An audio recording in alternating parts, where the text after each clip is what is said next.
Got a little music. Oh, we're gonna go this way.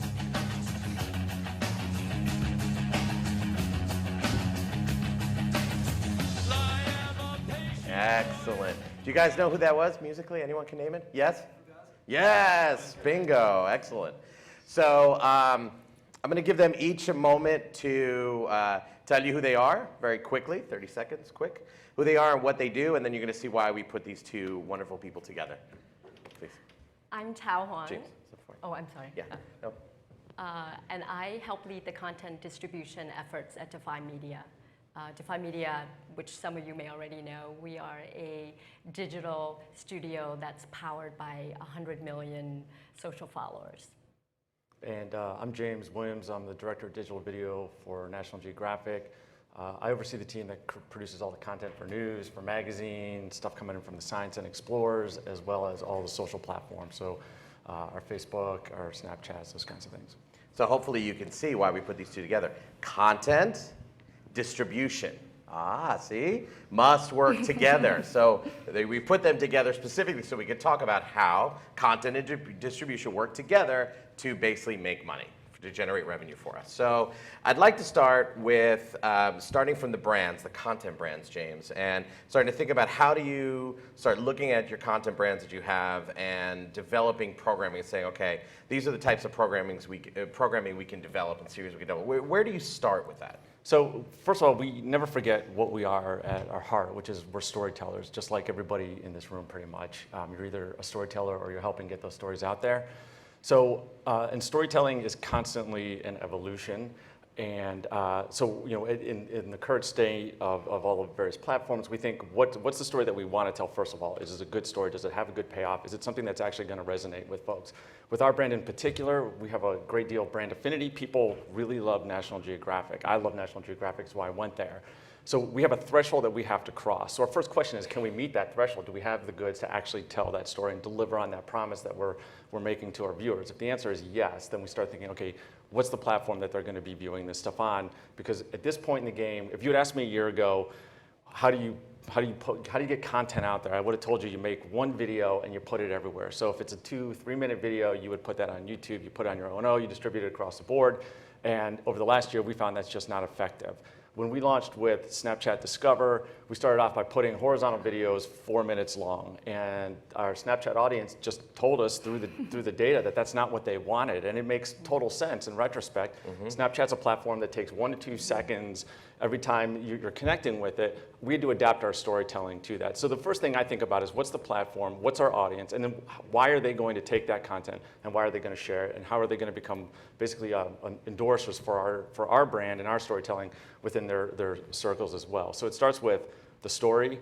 What's the platform it's going to be told on? How do we need to tell the story most effectively to land on that platform? So let's say you're thinking of a multiple episode series and you say, okay, primary distribution is going to be YouTube. Okay. Right? So you hear about this. Oh, Yes. Wait a minute. Hello. Fantastic. Hold on. So what are now your questions for the content side? Because you now will start looking at where the money is going to come from, right? So right. let's say there's advertising revenue on YouTube, that's fine, but you can start looking at licensing, Yeah. right? And other platforms that may really want that content. So where does your mind go when you start to hear this? Yeah, usually it goes back directly to the content, and I try to understand kind of what's the motivation for the content, what is sort of the narrative and the through line that you have there. And then from that, I would try to figure in of how long the content could be, what is the flexibility around it, because a lot of times we see that different distribution partners, different platforms, they have specific needs. Some can be much shorter, like YouTube, as you mentioned, may have a shorter duration. It may look for a broader audience in many ways. Other platforms, like OTT platforms, can look for slightly longer duration, so maybe it's more like 8 to 12 minutes. It may be focused on much more semi-scripted, much more kind of narrative-driven. It can still be nonfiction, but it's, sort of that's the focus.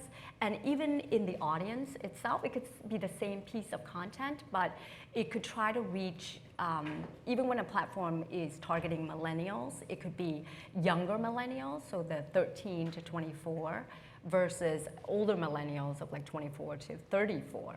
And so when I talk with our content team, it's often what is it that they want to, the story that they want to tell, and then how flexible are they in telling that story? Could it be a little longer? Could it be 8 minutes? And that could allow us to reach other platforms. Could it even go to 22 minutes? That allows us to perhaps reach more traditional SVOD like Amazon and Netflix and Hulu. Could there be different versions of it? And so I think for me, what gets me most excited is the core content proposition, and then I try to work with the content team on how we can roll that out in different ways. But are you looking at content that's already been produced and distributed, or are you looking at content that's on YouTube and go, Amazon might be very interested if we do a series for them that hasn't been distributed yet? How are you? Yeah, it's definitely both ways. It's quite iterative. There are certain brands that for us, for example, Clever or Smosh or Screen Junkies that have an amazing presence on YouTube, already has a very strong and passionate audience. So it's easy to take that and sort of share that with distributors and say, would you want a different version? Would you want different content offerings? But it definitely goes the other way around as well, which is when we look at distribution partners, it's partnership. Because a lot of these platforms are new, they're just rolling out, and they have sort of evolving needs. So we try to engage in that conversation with them and understand what that need is, and then I'll go back to the content team and says, they really are looking for travel, sort of in this, is it something that could fit with your brand? Is it something that's in your pipeline that potentially we push forward or that we develop? Got it. So that it goes both ways. So you're talking about a case where the platform is then asking for something specific, saying we want content like this, That's this, and right. this. Correct? That's right. So Absolutely. James, now you being on the content side, what are your questions? Where do your feathers get raised all of a sudden and go, okay, wait a minute, hold on, you're asking for this. These are my questions now I need to ask. Yeah, I mean, so the kinds of things that we're looking at in that situation, I guess is so if we're going to build that audience, one, what do we do with it once we've got it? Because of all the resources that go into putting effort into any kind of production. So figuring out, making sure that there's a good return there. In terms of the actual content itself, I mean, it basically just comes down to, again, like what is it? What's the story there? What's the length that makes sense? I mean, one thing that we're really big on is audience retention. So I don't ever want to put a video up that that people aren't gonna watch most of the way through, regardless of what that length is. You'll see a lot of what we're doing right now is short. We also produce a lot of longer content, but for me, it's can we get those folks? I mean, watch time is definitely important. I know that's like YouTube, for example, was big on that. But to be honest, if I can get the longer audience retention, then that stuff will happen on its own. But it's building that community. So for me, it's if we're talking about a 12 episode story, do I have a story that's actually going to legitimately last 12 episodes? And if it's not, and we're being asked to do that anyway, then that's a problem because ultimately we're not going to meet user expectations, which are pretty high. Right. So to me, that's the main thing, is I just don't want to overcommit the storytelling. I want to make it as long as it needs to be and then not 1 second longer. Got it. Are there any times where you get those requests from Tao's team, Tao's people in Nat Geo that you're like, well, we can't put that person in that environment. That doesn't make sense, or we would never. That's not the voice of the brand. Does that ever come up? Yeah, and so right, and we do have at Nat Geo we have a Tao. I'm everywhere. Yes. Yeah, I mean, absolutely. So the question there is, then it's an education. It's helping understand, like folks understand that, like you can't just say yes, we'll do a Facebook video on that, because not everything is going to work as a Facebook video. You have to understand your audiences, pretty strongly in order to be able to communicate with them. So in that case, it's at the end of the day, we want to create content that works, and if somebody's putting pressure on us to make something that we don't feel is going to deliver, that doesn't work in anybody's interest. So it's more just being educating, and it's hard to educate in some cases because this stuff is happening so fast.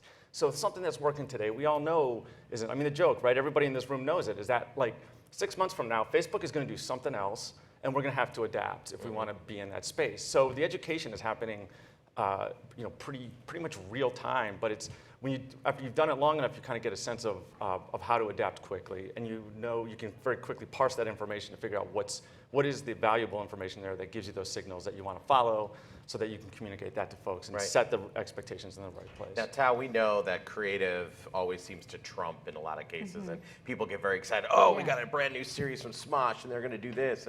And have there been cases, or what are the triggers for you that you look at and go, who am I going to sell it? Who are we going to sell this to? We're going to have to go to the Ukraine on some linear channel and dub it in with different words to sell this? I mean, how does that happen? Yeah, I think it really has to be a partnership. Like, that's how I look, when I approach our content team.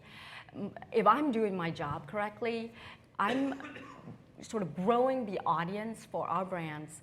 I'm growing viewership, hopefully monetization as well. But more importantly, I'm growing the offering of the content offering of that brand as well. And so that's the conversation that needs to happen. I mean, oftentimes, I do come back and I'm like, this is what the platform wants, or this is what they're really looking for. But I think, we take to heart that it has to make sense for the brand. I mean, it's kind of the same advice that I give my daughters, which is like, you want to bring your best every day, but it still should be you. So that, we try to learn a lot about the different platforms, and we try to bring our best offering to that platform. But at the end of the day, it has to still resonate with that audience and with that brand. Okay. And so, I try to, be flexible as well in that way. And and our content team, I think how they've been able to be successful is to have that flexibility.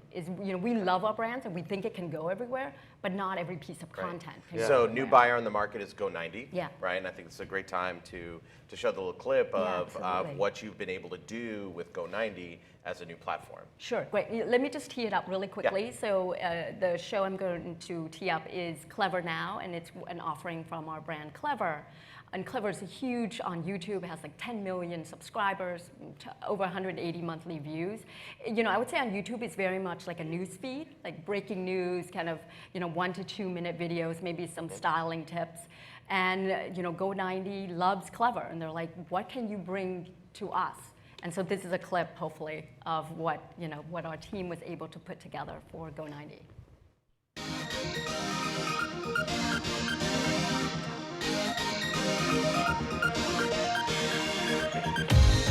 Welcome to Clever Now. What's up, guys? You guys, I've probably watched this video 50 gajillion times. So we put on some concealer, right? Justin Bieber, like the biggest pop star in the world right now, didn't even have to be in his own music video. I love it. You have a great face. You should see my nipples. Adele has always cared about her branding. The Downy jacket and the grandpa sweater. I would just cuddle up to him in a cube any day. And what else should we talk about besides the fact that Zayn and Gigi have made their love official? I'm obsessed with Taylor Swift. Definitely one of my favorite kisses in movies this year. No, I think my pants are gonna split. Hey guys, what are you talking about? Today, we're going to Fake our faces!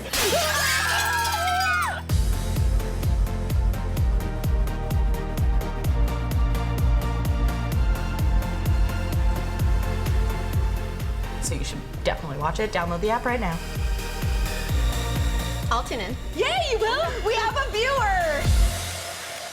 So who is Go90 trying to reach with this? Like, what was their target for this? Yeah, I think digital first, young millennials, and I think what our team focused on was the experience was different than YouTube. It's probably more like a weekly viewing of the show. It's much more kind of, at the end of the week, you're sitting down, rehashing, gossiping with your friends. So it's that comfort of the millennial, the View type of experience. Right. And so that's how we try to adapt. And that format was made for Go90. Exactly. Got it. Okay. And so I think that's a recurring theme that we're hearing is when you know what platform you're on, you're committed to that platform, and you make content that best fits that platform. I think that speaks to, James, some of the stuff that you're doing. If you'd like to tee up what you have as well, I'll cue them for you. Okay, great. So the first thing we're going to show is one of our Facebook videos, and this is one of the things that we're doing is we basically prioritized all the platforms equally. So YouTube is just as important from a creative standpoint for us as Snapchat, as Facebook.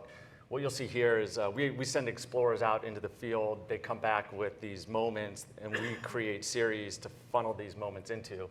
So this it started its life as a longer video as part of a YouTube series that we do called Expedition Raw. But then we take that content, we back out, and we say, all right, what's the approach to make this a native Facebook video, given that this is the first time since silent film when we are not expecting audio to contextualize what you're seeing. So that's the foundation for what you'll see here.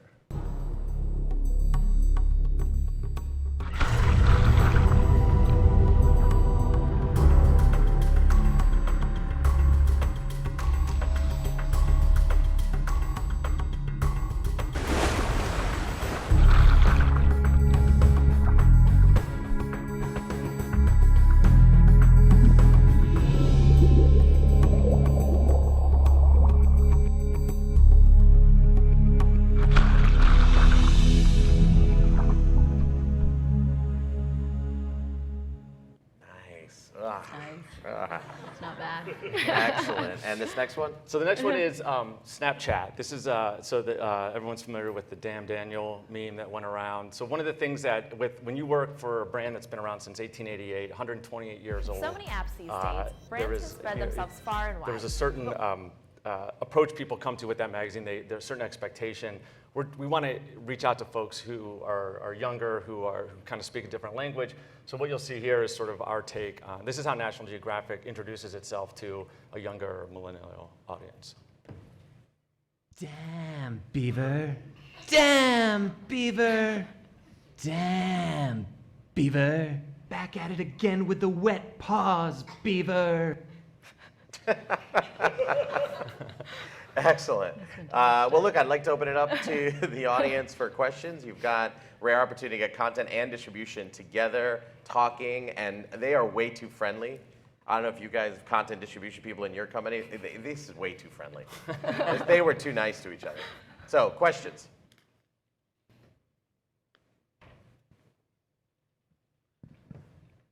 This is for James. So the Beaver video that you just showed, how do you balance being able to release something like that, and then there's like the strong heritage in National Geographic being very rooted in science? Like, how do you, I guess, convince teams to say, to stay relevant, we need to do this type of content as well? Like, how do you balance that? Yeah, sure. It's a great question. So a lot of it is the platform. We have a lot more latitude on Snapchat.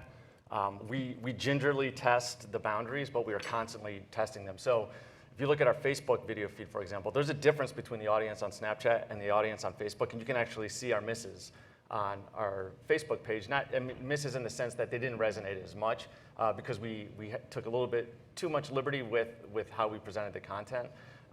So our audiences will tell us that. Very much so in the analytics, but from an organization standpoint, they've got to trust us with the brand. I mean, for the folks, like I go to work every day and I feel like I'm on a mission. I mean, I really believe in the brand and I believe in the content that we're doing, and I'm not going to undercut that. The same is true with the folks that are on my team. And so I think we have support throughout the building to do what we think is right for the brand, but be responsible with it. But then we also need to update our voice. We need to be able to speak to people and be relatable, because there is nothing more relatable in our world than the world itself. So that our ability to connect with people is dependent on us and how we communicate that out, especially to these niche audiences. Excellent. Final question for our lovely duo here. There's been a lot of conversation over the last couple of days on some fabulous content. That was fantastic. Love seeing that. And also just driving audience in general. But I haven't seen a lot of connection or discussion about how to bring that back to a point where there's revenue being made from it. How do you both look at what you're doing? I mean, because obviously, if there's no money being made, you can't produce great content, and you can't have a good distribution platform that costs money to have. How do you take that and kind of combine what both of you are doing to make sure that there's a profit at some point in the mix? Sure. Tao, revenue. We're very focused on revenues, just because that's the world we operate in. And I think when we talk to our brands, it's a lot of, you need to do something that the market wants, and then perhaps that will open doors for things that you want to do. It is, sort of a give and take in that way.